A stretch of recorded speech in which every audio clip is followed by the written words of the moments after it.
Welcome to Tech in 60, where the future happens in 1 minute.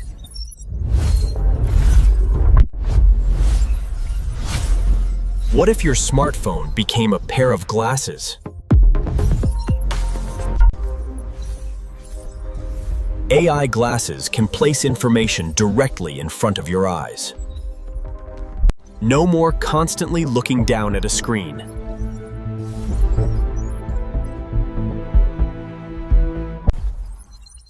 Need directions? Navigation appears right in front of you.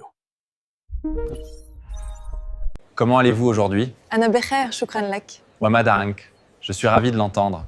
Le temps est magnifique, n'est-ce pas? Based on these metrics, the optimal strategy is clear. The projected growth exceeds initial targets.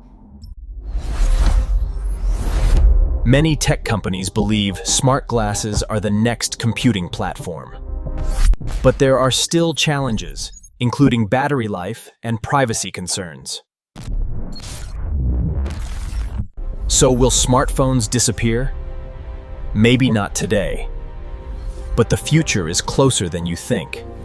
If you learned something new, like, subscribe, and follow Tech in 60 for more.